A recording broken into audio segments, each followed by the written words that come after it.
Mulai ya. Bismillahirrahmanirrahim. Assalamualaikum warahmatullahi wabarakatuh. Waalaikumsalam.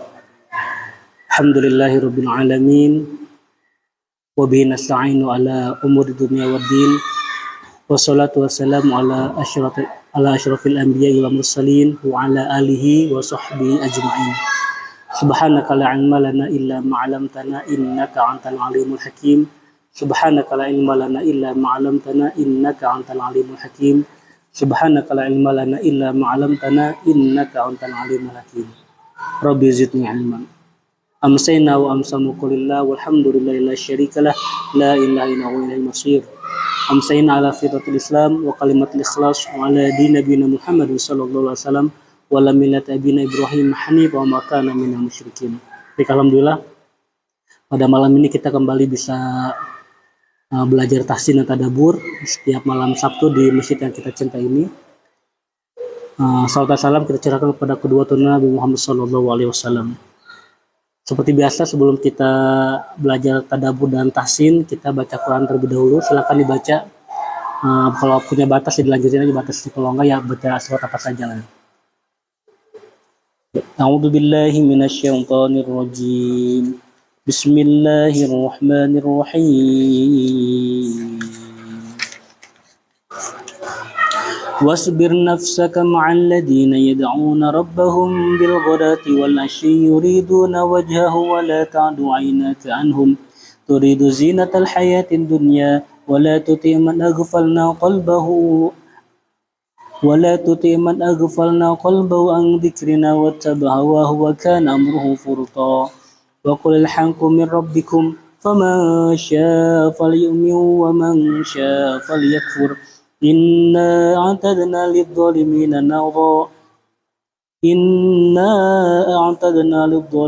نارا أحاط بهم سرادقها وإن يستغيثوا يغاثوا بماء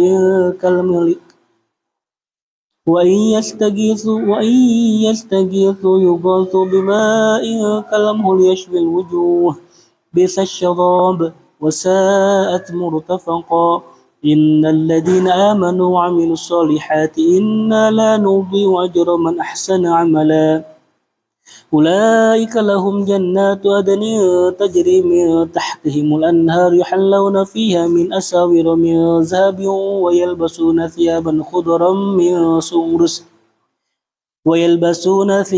خضرا من سندس وإستبرق متكئين فيها على الأرائك نعم الثواب وحسنت مرتفقا واضرب لهم مثل الرجلين جعلنا لأحدهما جنتين من أعناب وحففناهما بنخل وجعلنا بينهما زرعا كلتا الجنتين آتت أكلها ولم تظلم منه شيئا وفجرنا خلالهما نهرا ورأى المجرمون النار فظنوا أنهم مواقعوها ولم يجدوا عنها مصرفا ولقد صرفنا في هذا القرآن للناس من كل مثل وكان الإنسان أكثر شيء جدلا وما منع الناس أن يؤمنوا إذا جاءهم الهدى ويستغفروا ربهم إلا أن تأتيهم سنة الأولين أو يأتيهم العذاب قبلا وما نرسل المرسلين إلا مبشرين ومنذرين ويجادل الذين كفروا بالباطل ليدحضوا به الحق واتخذوا آياتي وما أنذروا هزوا ومن أظلم ممن ذكر بآيات ربه فأعرض عنها ونسي ما قدمت يداه إنا جعلنا على قلوبهم أكنة أن يفقهوا وفي آذانهم وقرا وإن تدعوهم إلى الهدى فلن يهتدوا إذا أبدا وربك الغفور ذو الرحمة لا يأخذهم بما كسبوا العجل لهم العذاب بل لهم موعد لن يجدوا من دونه موئلا وتلك القرى أهلكناهم لما ظلموا وجعلنا لمالكهم موعدا وإذ قال موسى لفتاه لا أبرح حتى أبلغ مجمع البحرين أو أمضي حقبا فلما بلغ مجمع بينهما نسي حوتهما فاتخذ سبيله في البحر سربا فلما جاوزا قال لفتاه آتنا غداءنا لقد لقينا من سفرنا هذا نصبا قال أرأيت إذا أوينا إلى الصخرة فإني نسيت الحوت وما أنسانه إلا الشيطان أن أذكره واتخذ سبيله في البحر عجبا قال ذلك ما كنا نبغ فارتد على آثارهما قصصا فوجد عبدا من عبادنا آتيناه رحمة من عندنا وعلمناه من لدنا علما قال له موسى هل أتبعك على أن تعلمني مما علمت رشدا قال إنك لن تستطيع معي صبرا وكيف تصبر على ما لم تحط به خبرا قال ستجدني إن شاء الله صابرا ولا أعصي لك أمرا قال فإن اتبعتني فلا تسألني عن شيء حتى أحدث لك منه ذكرا فانطلقا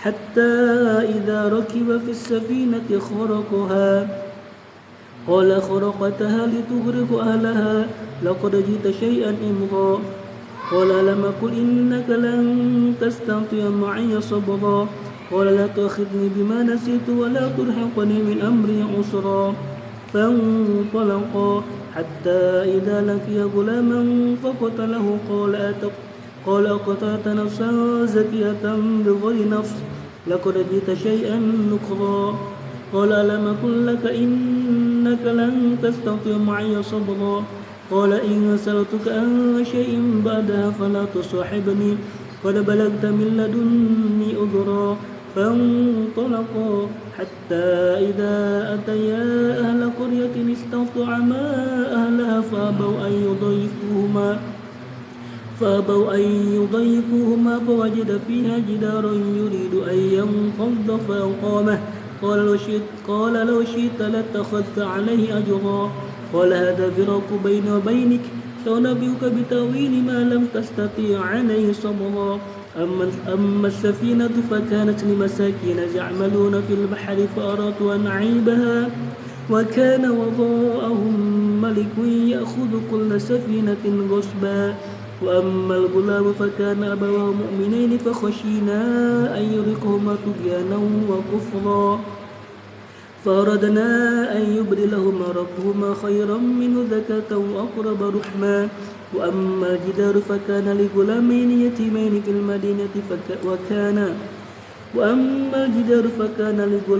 يتيمين في المدينة وكان تحته كنز لهما وكان أبوهما صالحا فأراد ربك أن يبلغا أشدهما ويستخرجا كنزهما رحمة من ربك وما فعلته عن أمري ذلك تأويل ما لم تستطع عليه صبرا ويسألونك عن ذي القرنين قل سأتلو عليكم منه ذكرا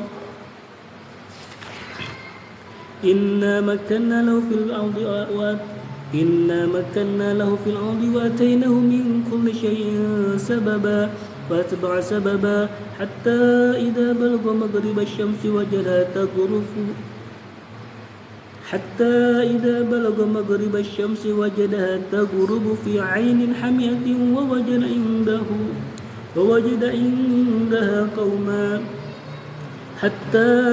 بلغ مغرب الشمس وجدها تغرب في عين حمية ووجد عندها قوما قلنا يا ذا القرنين إما أن تؤذب وإما أن تتخذ فيهم حسنا قال أما من ظلم فسوف نعذبه ثم يرد إلى ربه فيعذبه عذابا نكرا وأما من آمن وعمل صالحا فله جزاء الحسنى وسنقول له من أمرنا يسرا ثم أتبع سببا حتى إذا بلغ مطلع الشمس وجدها تطلع على قوم لم نجعل لهم من دونها سترا كذلك وقد أحطنا بما لديه خبرا ثم أتبع سببا حتى إذا بلغ بين السدين وجد من دونهما قوما لا يكادون يفقهون قولا قالوا لا يا ذا القرنين إن يأجوج ومأجوج مفسدون في الأرض فهل نجعل لك خرجا على أن تجعل بيننا وبينهم سدا قال ما مكني فيه ربي خير فأعينوني بقوة أجعل بينكم وبينهم ردما آتوني زبر الحديد حتى إذا ساوى بين الصدفين قال انفخوا حتى إذا جعله نارا قال آتوني أفرغ عليه قطرا فما استطاعوا أن يظهروه وما استطاعوا له نقبا قال هذا رحمة من ربي فإذا جاء وعد ربي جعله دكا وكان وعد ربي حقا وتركنا بعضهم يومئذ يموج في بعض ونفخ في الصور فجمعناهم جمعا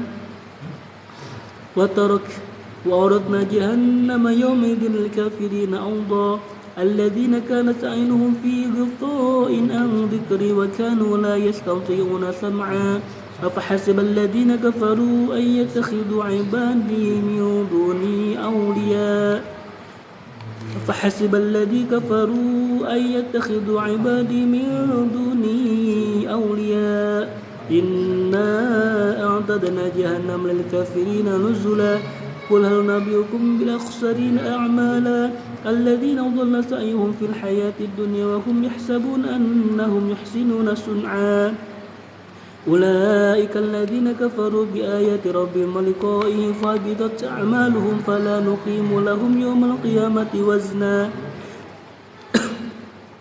ذلك جزاؤهم جهنم بما كفروا واتخذوا آياتي ورسلي هزوا إن الذين آمنوا وعملوا الصالحات كانت لهم جنات الفردوس نزلا خالدين فيها لا يبغون عنها حولا قل لو كان البحر مدادا لكلمات ربي لنفد البحر قبل أن تنفد كلمات ربي ولو جئنا بمثله مددا قل إنما أنا بشر مثلكم يوحى إلي أنما إلهكم إله واحد فمن كان يرجو لقاء ربي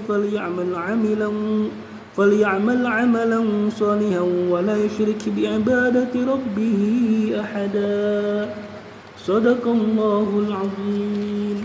Baik, alhamdulillah kita telah bersama-sama membaca Al-Quran. Semoga dari huruf per huruf itu mendapatkan pahala dari Allah SWT. Seperti kita ketahui bahwasanya satu huruf itu akan dibalas sebanyak 10 kebaikan. Jadi kalau alif lam mim itu bukan berarti hanya 3 pahala, tapi 3 dikali 10 berarti 30 pahala, insyaallah. Juga kita niatkan ayat Quran tadi kita bacakan, kita sampaikan pahalanya untuk orang tua kita, baik yang masih ada atau yang sudah meninggal dunia, insyaallah menjadi ladang pahala bagi mereka dan kita semua tentunya. Kita lanjutkan dengan tadabbur. Tadabbur kita sudah selesai di surat Al-Bayyinah ya. Selanjutnya kita akan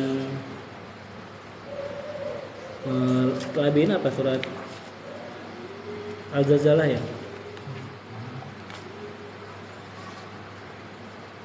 Bukan ya. Kesini berarti Al-Qadar ya. Ya. Udah ya. Baik.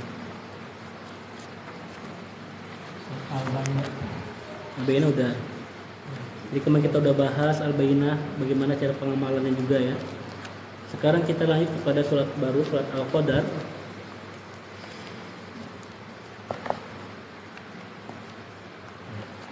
Coba dibaca Al-Qadar. Siapa yang baca? Jadi dibaca coba. Ya? Ya, Al-Qadar.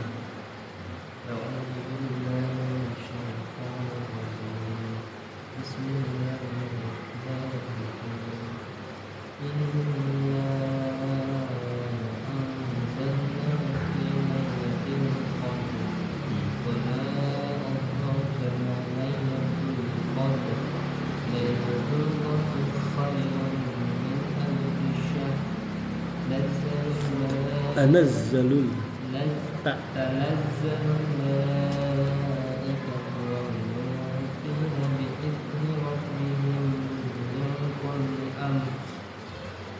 Salamun hiya hatta matla'il fajr. Baca terjemahnya. Sesungguhnya kami telah menurunkan Al-Quran pada malam Qadar. Dan tahukah kamu apakah malam kemuliaan itu? Malam kemuliaan itu lebih baik daripada 1000 bulan. Pada malam itu turun para malaikat dan Ruh Jibril dengan izin Tuhannya untuk mengatur semua urusan. Sejahteralah malam itu sampai terbit fajar. Baik, terima kasih. Di situ di ayat pertama ada Qadar ya, malam Qadar. Apa sih malam Qadar itu? Di sini dijelaskan di buku yang dikarang oleh Ustaz Bakhtiar Nasir. Malam Qadar mempunyai beberapa arti, diantaranya malam kemuliaan. Karena pada malam itu permulaan diturunkannya Al-Quran dari Lauhul Mahfuz kepada Nabi Muhammad SAW. Jadi itulah malam Qadar sebagai malam permulaan ya diturunkannya Al-Quran dari Lauhul Mahfuz kepada Nabi Muhammad SAW. Di ayat pertama ini tadi sudah dibacakan terjemahnya. Inna, sesungguhnya ini kata penekanannya. Inna itu penekanan. Anzalnahu, kami telah menurunkannya fi lailatil, pada malam Al-Qadar, kemuliaan. Jadi apakah Lailatul Qadar itu? Itu malam kemuliaan. Ya. Penurunan ayat Al-Quran yang terjadi pada malam hari, bukan di siang hari, mengisyaratkan kemuliaan waktu malam. Jadi kenapa malam hari itu sangat penting? Karena sekarang itu zaman ini udah mulai berubah ya. Siang dijadikan malam, malam dijadikan siang, hanya karena dunia gitu kan. Padahal dalam kondisi tubuh kita sendiri itu butuhnya istirahat di waktu malam hari. Enaknya itu ya. Nikmatnya istirahat itu ketika malam hari, bukannya di siang hari. Ayat Al-Quran lainnya dan sunnah juga menjelaskan hal yang semakna dengan ayat di atas. Di sini surat Al-Isra ya, di surat yang lain. Karena di Al-Quran ini ada saling keterkaitan antara surat yang satu dengan surat yang lain atau ayat yang satu dengan ayat yang lain. Ada keterkaitan. Di sini kaitannya dengan surat Al-Isra. Subhanalladzi asra bi 'abdihi laila. Surat ke-17 ayat 1 ya. Maha suci Allah yang telah memperjalankan hambanya pada suatu malam. Nah, jadi Muhammad dijalankan dari Mekah dari Masjidil Haram ke Masjidil Aqsa itu pada malam hari, maka disebutnya Isra, perjalanan Isra. Nah, kalau Mi'raj ke atas. Nah, gitu. Dari Aqsa ke Sidratul Muntaha, itu Mi'raj. Kalau Isra, subhanallah asra yang memperjalankan dari Mekah dari Masjidil Haram ke Masjidil Aqsa. Itu pada malam hari juga. Lalu di surat Al-Isra juga ayat 79. Wa minal laili fatahajjad bihi nafilatan lak. Dan pada sebahagian malam hari salat tahajudlah kamu sebagai suatu ibadah tambahan bagimu. Nanti kita upayakan, makanya kenapa jangan sering bergadang supaya kita bisa salat tahajud. Tidur lebih cepat, lebih awal ya. Nanti ketika pertengahan malam atau sepertiga malam, maka pertengahan masih ya kalau kuat silakan. Kalau sepertiga itu lebih utama ya. Sepertiga itu sekitar jam 2-an sekarang, jam 2-an. Jam 2 atau jam menjelang ini dalam menjelang subuh tuh lebih utama di waktu-waktu terakhir menjelang subuh. Makanya ketika puasa pun usahakan diakhirkan sahurnya. Jangan jam 2 sudah sahur. Kalau mau jam 2 sahur ya berarti pakai aja tahajud dulu gitu. Makanya nanti menjelang imsak itu lebih utama. Lalu di surat Al-Muzammil ayat 6. Inna nasyiatal laili asyaddu wat'an wa aqwamu qila. Sesungguhnya bangun di waktu malam adalah lebih tepat untuk khusyuk dan bacaan di waktu itu lebih berkesan. Jadi kalau kita ingin berkesan dalam baca Al-Quran, kalau kita nggak paham artinya, berarti kita harus baca terjemahannya tuh, nggak paham Al-Quran ya. Itu lebih berkesan di malam hari.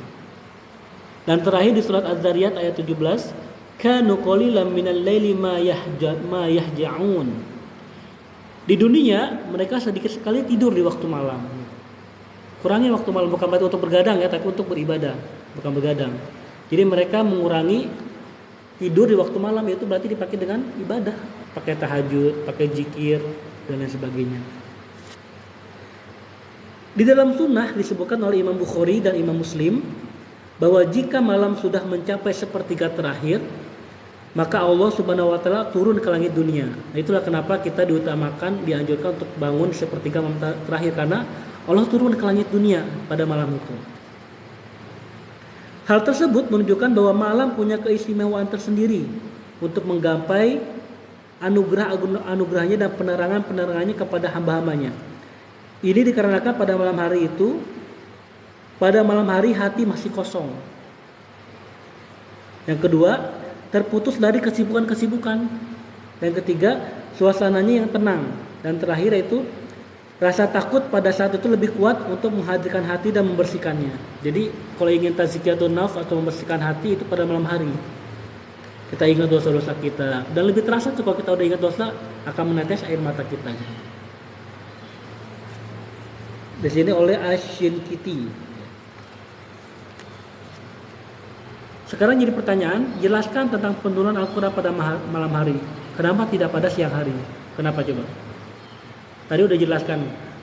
Di antaranya pada malam hari itu Allah turun ke langit dunia, ya, seperti malam terakhir. Lalu pencerahan apa yang Anda dapatkan dari ayat di atas? Apa yang kita dapatkan dari ayat di atas tentang kemuliaan malamnya? Di sini kita dapatkan bahwasanya waktu malam itu berarti waktu yang tepat untuk kita beribadah kepada Allah. Ya. Lebih utama. Di situ ada sholat tahajud. Bahkan sholat subuhnya pun ketika kita bangun sholat subuh dan kita melaksanakan sholat sunnah qobliyah atau ada yang menyebut sholat fajar, itu sama dengan sholat qobliyah juga. Jadi ada yang menyebutkan sholat fajar itu sholat qobliyah, ada juga membedakan dia sholat fajar dulu baru sholat qobliyah. Tapi lebih umumnya itu biasanya itu sama aja. Ketika dia melaksanakan sholat qobliyah atau 2 rakaat sebelum sholat subuh itu sama dengan sholat fajar juga. Nah, itu pahalanya lebih dari dunia dan seisinya. Itu pahalanya. Jadi orang kaya itu orang yang bisa melaksanakan sholat sunnah sebelum subuh ya, sholat qobliyah. Begitu. Luar biasa, itu pahalanya itu lebih baik dari dunia dan seisinya. Ya semoga kita bisa istiqomah ya, bisa terus mengupayakan untuk bisa sholat subuh dan bisa melaksanakan itu baru sholat sunnahnya aja, apalagi sholat subuhnya kan. Luar biasa. Ya, demikian di penjelasan ayat pertama. Nanti juga masih ada ya penjelasan ayat pertama pada pertemuan selanjutnya. Untuk yang ini kita cukupkan demikian karena kita akan membahas tahsin ya. Tahsin. Kita sudah bahas mim sukun. Sekarang kita lanjutkan dengan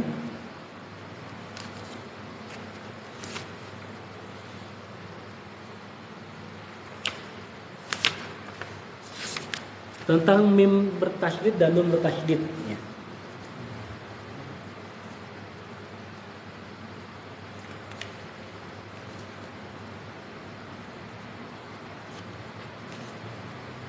Jadi ada mim, balikin dulu ini.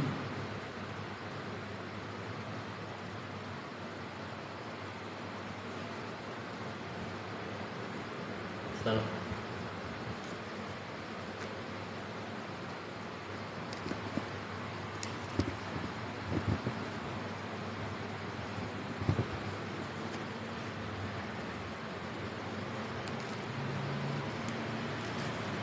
Mim dan nun bertasydid ya. Mim dan nun bertasydid. Setiap mim dan nun yang bertasydid wajib digunakan sepanjang 2 harokat. Ini belum terbalik. Ya. Balik ini ada ibaratnya nih. Iya. Kenapa?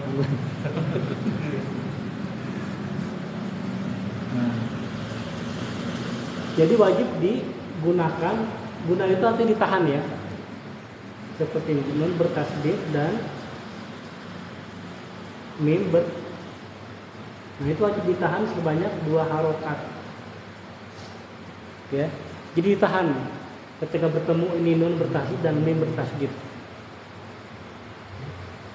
Adapun mengenai ukuran lama gunahnya, sebagai ulama qiraat menetapkannya dengan cara menutup jari atau mukanya dengan gerakan yang tidak terlalu cepat.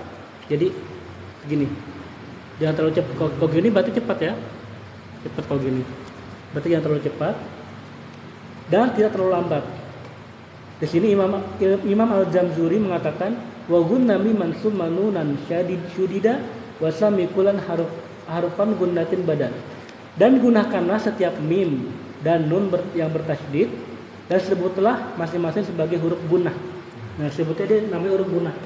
Ada mengatakan ini adalah gunnah saja ada. Gunnah. Ya. Ada juga yang mengatakan wajibul gunnah. Ya. Wajibul gunnah atau tajibul gunnah. Atau ini gunain tambah gunnah musyaddadah. Gunnah musyaddadah. Ada macam-macam karena beberapa ulama qiraat itu punya nama punya penamaannya gitu. Intinya wajib gunnah gitu. Wajib ditahan sebanyak 2 harokat. Contohnya pada kata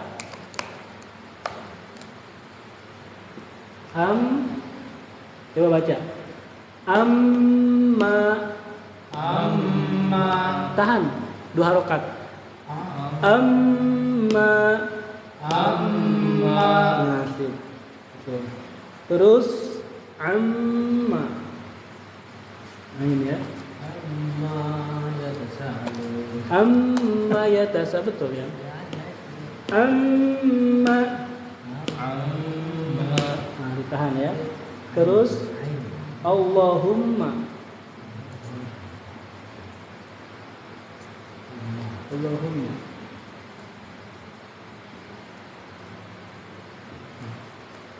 Allahumma. Allahumma. Terus hamma.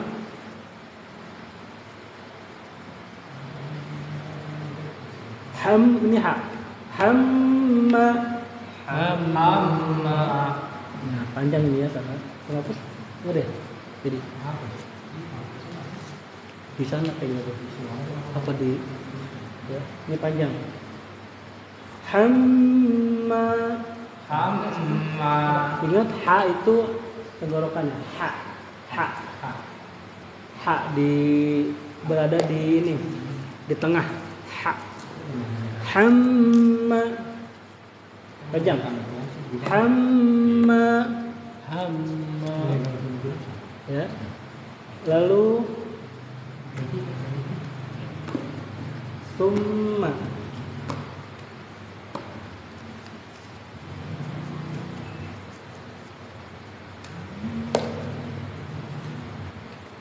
Summa. Ya, ditahan. Lalu lamma. Lamma.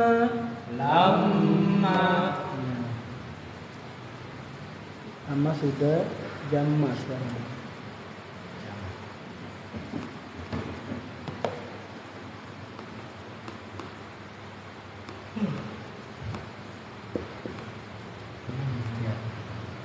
Jamma.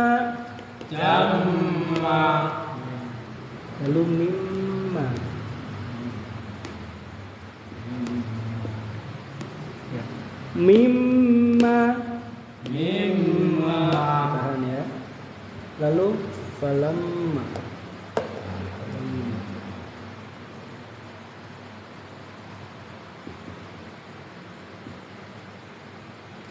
Falamma. Tahan ya. Terus aman.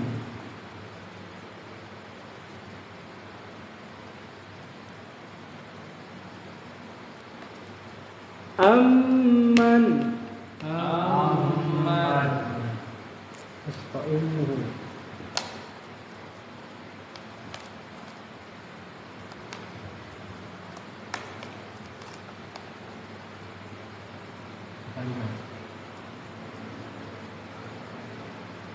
Fa'ummuhu.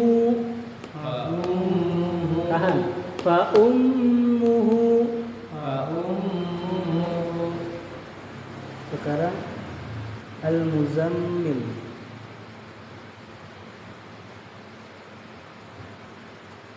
Kurang di bawah ini.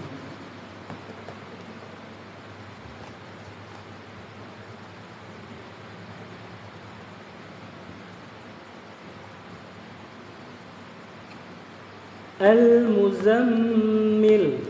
Al-muzammil.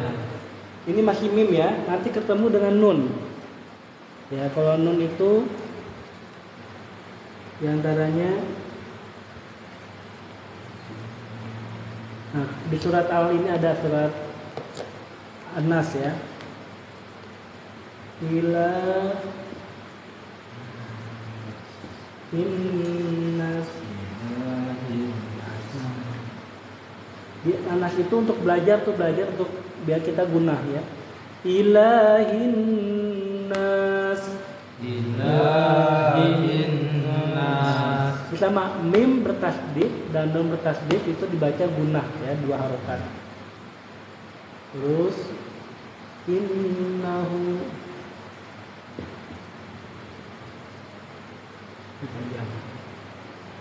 innahu. Nah, terakhir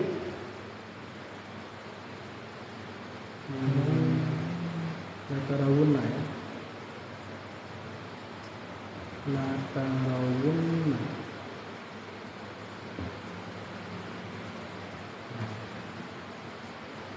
Latarawunna. Latarawunna. Ya, jadi setiap mim bertasdid dan nun bertasdid harus digunakan sepanjang 2 harokat. Ya, demikian karena sudah menjelang isya, kita cukupkan sekian pembahasan tentang nun bertasdid dan mim bertasdid. Tadi contohnya belum semua kita ini, nanti seandainya ada waktu lagi kita akan menyelesaikan contoh-contohnya.